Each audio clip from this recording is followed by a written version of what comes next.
ఏంటి మామ? అవును, ఆ పిల్ల మాటలో నాకు ఇది కనిపించింది. మనోడు కనపడితే కసకసమని ఇలా ముక్కలు ముక్కలు చేసేస్తుంది. ఎందుకు?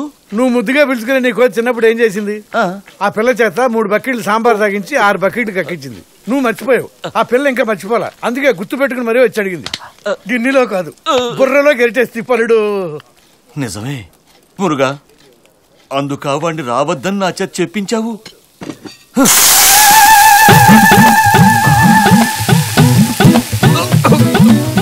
రే గోల్డ్, మేఘాల నుంచి వచ్చిన విష్ణుమూర్తిలా భలే వచ్చావురా.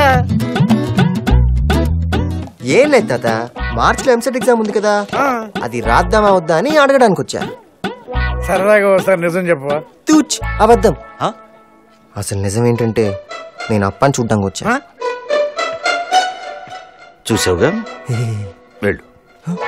అప్పా రే బాలాజీ, మనం ఇక్కడ రావడానికి ఎన్ని కష్టాలు పడ్డావురా? అబ్బో, బస్ ఎక్కి రైలు ఎక్కి టాక్సీ ఎక్కి, అదే బస్ ఎక్కి రైలు ఎక్కి టాక్సీ ఎక్కి వెళ్ళిపోదాం పదా.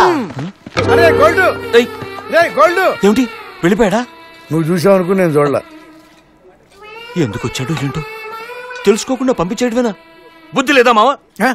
వయసు దగ్గరికే పాపం, తిన్నాడు లేదు. ఆమా పాపం.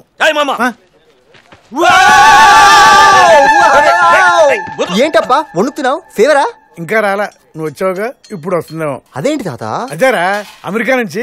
మామా అదేం లేదురా, అమెరికా నుంచి, లండన్ నుంచి మన బంగారు రాజు గారి ఫ్యామిలీస్ అంతా వచ్చారు. నువ్వు ఆ పక్కకు పోయావనుకో, అల్లరి చేసావనుకో, మా రవీంద్ర బాబు దగ్గర నాకు మాట వస్తుంది. నువ్వంతా రివర్స్ లో ఆలోచిస్తున్నావప్పా. నీకు మాట వచ్చే పని చేయడం కోసం ఇన్ని కిలోమీటర్లు నేను జర్నీ చేసి వస్తానా? ఏం తాత, మీ నాన్న నిన్ను నమ్మడరా. నేను పరీక్ష తప్పుతా కానీ మాట తప్పను. మాట తప్పుడంట, మాట తప్పుడు. అస్సలు ఆ సైడ్కి వెళ్ళొద్దు, వెళ్ళిపోండి. మామా ఈయన ఇక్కడ ఉంచడం కరెక్టేనా? నువ్వు కొడుకుని గంటం కరెక్టా? కరెక్టే. అయితే ఇది కరెక్టే.